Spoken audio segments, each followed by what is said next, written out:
أعوذ بالله من الشيطان اللعين الرجيم بسم الله الرحمن الرحيم الحمد لله رب العالمين والحمد لله الذي جعلنا من المتمسكين بولاية أمير المؤمنين والأئمة المعصومين عليهم السلام والحمد لله الذي هدانا لهذا وما كنا لنهتدي لولا أن هدانا الله والحمد لله الذي لا يبلغ مدحته القائلون ولا يحصي نعماءه العادون ولا يؤدي حقه المجتهدون الذي لا يدركه بعد الهمم ولا يناله غوص الفطن الذي ليس لصفته حد محدود ولا نعت موجود ولا وقت معدود ولا أجل ممدود فطر الخلائق بقدرته ونشر الرياح برحمته ووتد بالصخور ميدان أرضه ثم الصلاة والسلام على أشرف الأنبياء والمرسلين خاتم النبيين شفيع المذنبين حبيب إله العالمين أبي القاسم المصطفى محمد صل على محمد وآل محمد وعلى آل بيته الطيبين الطاهرين المعصومين ولعنة الله على أعدائهم أجمعين من يوم عداوتهم إلى يوم الدين أما بعد فقد قال الله عز وجل في كتابه الحكيم وهو أصدق القائلين بسم الله الرحمن الرحيم لقد من الله على المؤمنين إذ بعث فيهم رسولا من أنفسهم يتلو عليهم آياته ويزكيهم ويعلمهم الكتاب والحكمة وإن كانوا من قبل لفي ضلال مبين آمنا بالله صدق الله العلي العظيم صل على محمد وآل محمد السلام عليكم جميعا ورحمة الله وبركاته. I begin in the name of Allah, the most kind, the most merciful. It's due to that kindness and mercy that we get these opportunities where we gather to get closer to Him, Tabaraka wa Ta'ala. Then I begin this sermon the way the commander of the faithful, Ali ibn Abi Talib, alayhima afdalu salatu wassalam. Allahumma salli ala Muhammad wa ali Muhammad. We begin many of his sermons by saying, Usikum ibadallah bittaqwallah. That I advise you, O the servants of God, to be God conscious, God fearing, and pious human beings. We have been discussing the fourth haqq that is mentioned in Risalatul Huqooq by our fourth Imam alayhi salam, and that is the haqqus sam', the right of your hearing. And inshallah we conclude this discussion today and move on to the fifth haqq next week, if God gives us that life. Last week we had talked about the second evil that we should keep our ears pure from. And the first one that we had discussed the week prior to that was ghiba, and the last week we had talked about music. Of course, we understand that when we talk about music, we are talking about that type of music which is suitable for entertainment gatherings or anything that has to do with singing. But like I also mentioned, if we're going to sit there and try to decipher between halal music and haram music, we're going to get ourselves into trouble. Yeah? And the easiest path, to be quite honest, is just to avoid it. Right? Life will not come to an end, I promise you, if you do not listen to music. You just have to put that trust in Allah subhanahu wa ta'ala and listen to other things. We're not saying don't listen to anything at all. Listening to your own voice might drive you a little crazy, but listen to other things, right? There are many options that we have which are permissible and don't even fall into the area of gray the way music sometimes may do so. What we understand is that the logic behind keeping our ears pure is that the more we purify our hearing and the more we keep it away from that which is considered evil or harmful for our hearing, it becomes then easier for us to decipher between good versus evil. Yeah? We live in a day and age where sometimes kalimatul haqq gets mixed up with kalimatul batil. Yeah? And sometimes it begins to get very difficult for us to decipher the truth from falsehood. And that's where you find many people perish. In our fourth Imam, As-Sajjad alayhi salam, Ma salli ala Muhammad wa ali Muhammad. He says, and to regarding this particular point, he says, and to also keep it pure, yani our hearing, by not making it the direct pathway to your heart, except for noble words that establish some good in your heart or grant you a noble trait. Indeed, hearing is the gateway through which various concepts reach the heart, whether good or evil, and there is no power but in God. And therefore we have to be able to decipher between kalimatul haq and kalimatul batil. And this is where it begins to get very difficult, right? And what you find is that, many people who are very quick to label something as batil, very people who are very quick to label something as haq, or not even things, even people. We live in a day and age where we are quick to label people as haq or batil. You find that many of these people have not even purified their own hearing for them to be able to decipher between haq and batil. Yeah? If we are not able to purify our hearing, there is no way we can then distinguish between truth and falsehood. We can all attest to the fact that what we listen to and what we hear is extremely influential for us. Yeah? Very influential. There could be people that we know, people that we trust, people that we have very good acquaintances with. But then some bird will come and chirp in your ear and say, you know what Fulan did? And immediately we will change our opinion about that individual. Right? I've seen so many examples of this, and I'm sure many of you have as well. I remember a scholar, a respected scholar. People trusted this scholar, a well-known scholar. But then someone took just a portion of their lecture. Yeah? And they cut out the rest of the lecture, and that portion began to circulate that look what this Sheikh is saying. Yeah? And immediately people forgot the years of trust that they had already developed in that person and began to question that. That's the power of hearing. Yeah? That's the power of hearing. And the fact that we are not able to distinguish between haqq and batil, between truth and falsehood, is a sign that we have let our ears be accustomed to that which is impure for it. Yeah? Whether it be music, whether it be ghiba, whether it be foul language, whatever it is, when we begin to let our ears become accustomed to that type of conversation, you will find that we will then be in a cloud, not being able to distinguish from right and wrong. And so the Imam alayhi salam mentions that when we hear something, don't let it go into your heart right away. Distinguish it from haqq versus batil. Now how do we do that, right? That's not an easy thing to do. There are 3 or 4 things that we'll talk about very briefly of what we can do practically to make sure that our heart, our ears become pure. The first thing we've touched upon already, and that is to keep it pure. Yeah? To not allow it to engage in ghiba, to not allow it to listen to things which are haram for it to listen to. It's really obvious, isn't it, that if we have accustomed our hearing to listen to things which are impure, then the filter that is there is already corrupted. Yeah? If we have not cleaned that filter, then whatever passes through that filter will carry the dirt from that filter into our hearts, and it will change our opinions about that. And therefore the first and most important thing we have to do is we have to keep our ears pure. Right? And we have to work on this. This is a diligent effort that I have to put because I realize how damaging this can be. The second is I then have to actually do things or listen to things which will purify my hearing. Right? It's not enough that I've cleaned it. I now only allow goodness to pass through that. Right? So again, I engage myself in good conversations. When somebody begins to talk about somebody else, I excuse myself and say, you know what, I don't want to be part of this conversation. Right? I listen to things in my car which are pure and allowed for me to listen to. Yeah? And the list of examples are many.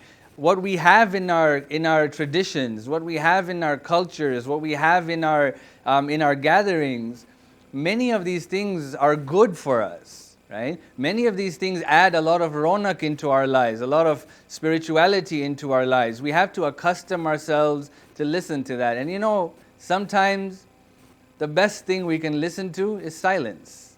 Yeah? You don't always have to have something playing in your car. You don't always have to listen to the radio. You don't always have to listen to Latmiya or something. Sometimes silence is a very powerful weapon for us to purify that which we are listening to. And then after we have cleaned the impurities, and then we purify our ears some more, then we begin to train our ears, right? To train it to be able to distinguish, not necessarily from haqq and batil. We may not have reached that stage yet, yeah? But to train it to listen to conversation which is beneficial to me versus that which is not beneficial to me. Yeah? There's a difference between that, huh?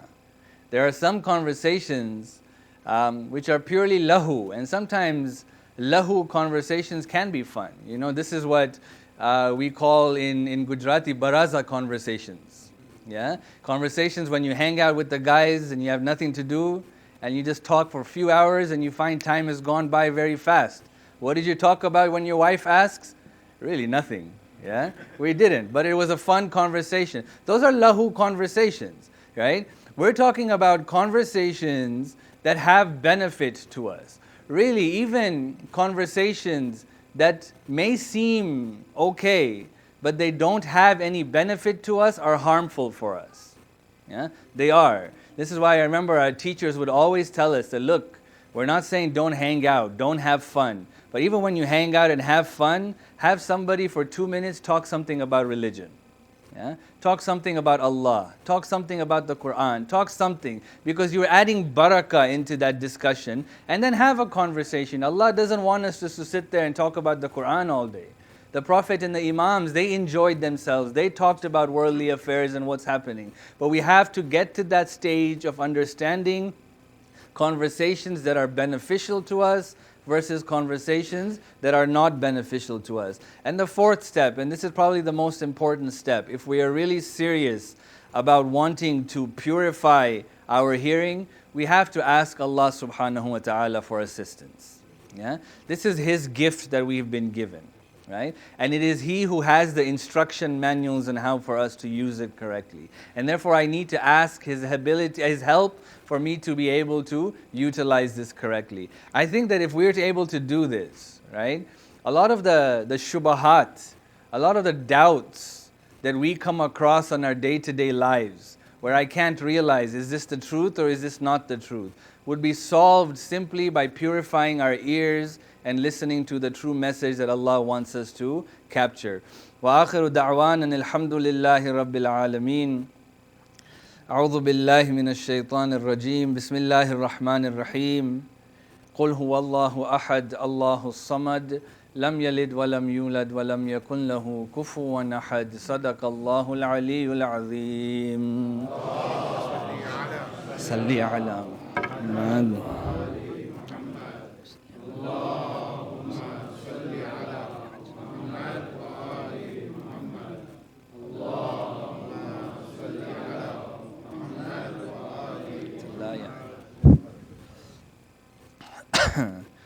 أعوذ بالله من الشيطان اللعين الرجيم. بسم الله الرحمن الرحيم. الحمد لله رب العالمين. والحمد لله قاسم الجبارين مبير الظالمين مدرك الهاربين نكال الظالمين صريخ المستصرخين موضع حاجات الطالبين معتمد المؤمنين. اللهم صل على خاتم النبيين وسيد المرسلين محمد. صل على محمد وآل محمد. وصل على سيد الوصيين أمير المؤمنين علي بن أبي طالب. صل على محمد وآل محمد. وصل على الصديقة الطاهرة فاطمة الزهراء سيدتي نساء العالمين.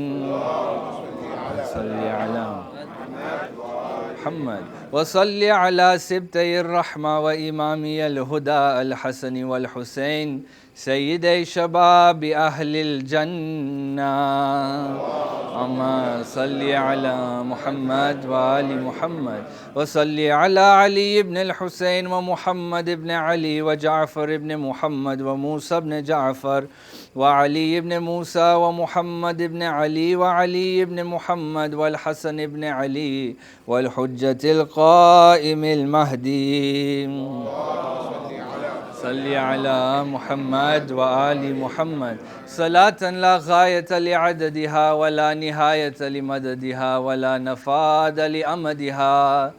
اللهم اغفر للمؤمنين والمؤمنات والمسلمين والمسلمات الأحياء منهم والأموات وتابع بيننا وبينهم بالخيرات إنك مجيب الدعوات إنك على كل شيء قدير.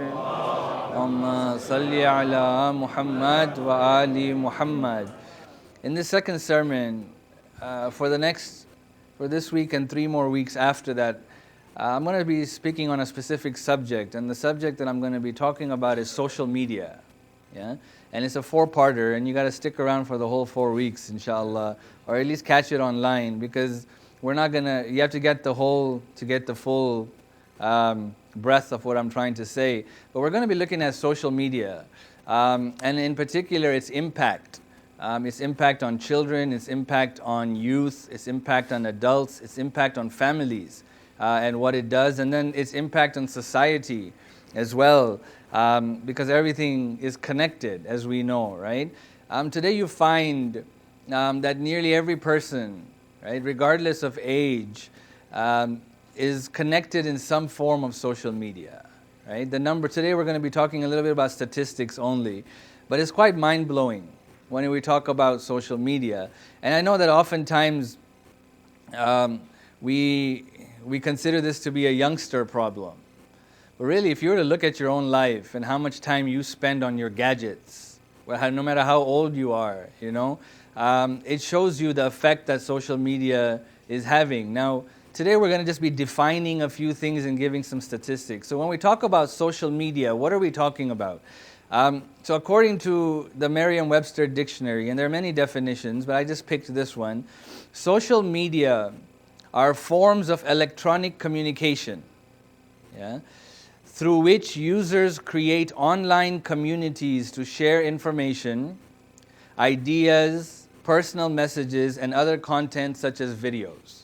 Okay? So let me read that definition again, because you see how wide that definition is, right? Social media are forms of electronic communication through which users create online communities to share information, ideas, personal messages, and other content such as videos. So this is the definition of social media. But what are some examples of social media? One of the most popular examples of social media we have is Facebook, right? Facebook, according to some accounts, nearly have 2 billion people who are on it. 1.59 is the lower number I read. I read somewhere as high as 2 billion people. That's a lot of people, right, who are on this social media network. Another one that sometimes is debated whether or not it can be considered as social media is WhatsApp, right? Now I know a lot of the elders here is like, well, I'm not on Facebook. Well, you're on WhatsApp though, yeah? Because I get your messages, right?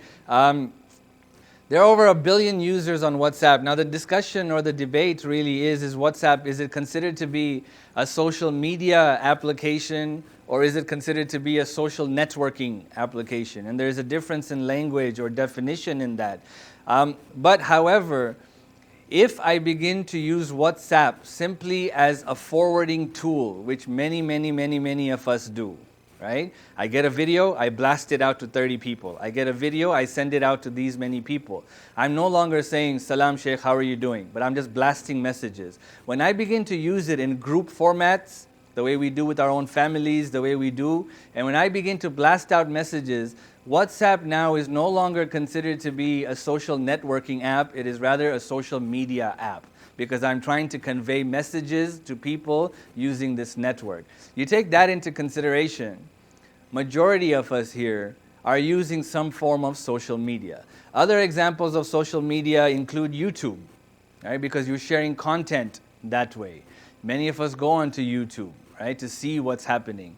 Other ones that are a little bit younger than my generation, but people do use it, is things like Instagram, Snapchat, Twitter.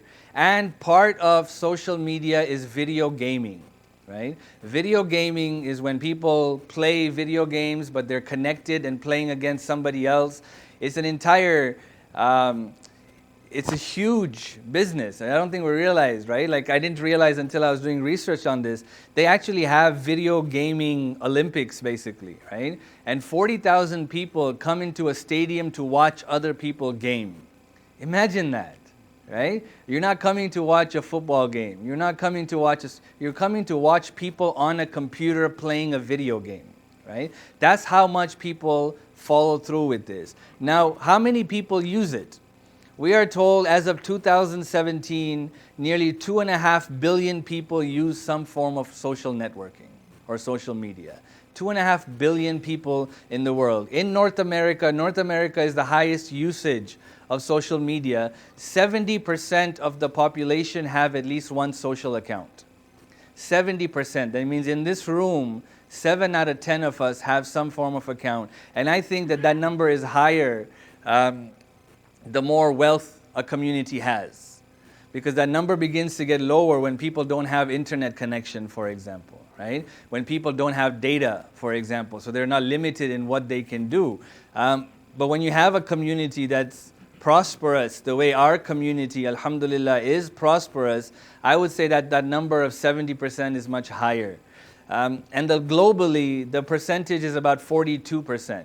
And again, the reason why it has to do with economics. It has to do with finances. When you take the poorer countries and you take the wealthier countries and you bring them all together, naturally you're going to have a mean that comes down. So we've talked about what is social media, examples of social media, and how many people use it. How much time do people spend on it? Now this is also very, very interesting, okay?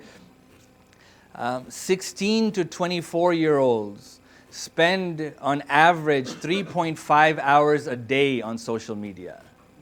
3.5 hours, yeah, a day. Okay, imagine that, right? That's like you watching 2 movies back to back, right? That's how long it is, right? 25 to 34-year-olds, which is the millennial generation, spend about 3 hours a day on social media, right? 3 hours a day. And again, sometimes I feel like these numbers are low, yeah? But this is the average. We're taking the average mean here. So again, 16 to 24, which is considered the generation I generation, they spend about 3.5 hours medium on social media. 25 to 34 spend 3 hours a day. 35 to 44 spend 2.5 hours a day. And 45 to 54 spend 2 hours a day on social media. And I think once you become retired, you go even higher. You know, they didn't give me those numbers because I'm serious. Like I get messages from all of you at different times of the night and day, you know, and it just shows how much we are connected to this device. Now I want us just to think about those numbers, right? And again, like I said, when the parents aren't involved, the numbers will be higher. When the parents allow their children to have devices at a very young age, those numbers will be higher. When the parents don't control where their children use their devices, those numbers will be higher. And we're going to talk about all of this as the weeks progress. But I want us to imagine something or understand something, that when someone spends so much time on something, like 3 hours a day on social media, there is no way we can deny the impact that has on that individual. There's no way we can deny it. Let's just look at other examples. If you were to spend 3.5 hours a day reading Quran, imagine that, yeah? Never have a Maulana asked you to do that, yeah? But just imagine, if you just spend that much time reading Quran, how good you would be at Quran, yeah? Imagine if you spend 3.5 hours in the gym, yeah? How big you would become, right? How well toned you would become, because that's a lot of time, right? Now imagine you take that same time and you're just on your device the entire time, right? This is a problem that we're facing, right? You know, just talking to my own personal family, we all think that we are some way addicted to social media. Right? We'll look at the numbers. The numbers are mind-blowing as we continue this discussion. But just one that I remember offhand, and we'll talk about it next week, I think, that on average, an individual, especially the younger individuals, they check their phone 150 times a day. 150 times. And majority of the time, there's nothing telling them to check it except for their brain. Right? There's a huge impact on this. This is a really important subject, right? And today I just wanted to lay the groundwork or lay the discussion about how powerful social media is. And as we will go on, you will see that this is a deliberate attempt that has been made by programmers and by social media companies to trap us, so that we will always feel needy towards these particular apps. And then, inshallah, in the fourth week, we're going to discuss how to fix this problem to the best extent that we can, because many of us, I think, are very much enthralled in it. وآخر دعوان أن الحمد لله رب العالمين. أعوذ بالله من الشيطان الرجيم. بسم الله الرحمن الرحيم. والعصر إن الإنسان لفي خسر إلا الذين آمنوا وعملوا الصالحات وتواصوا بالحق وتواصوا بالصبر. صدق الله العلي العظيم.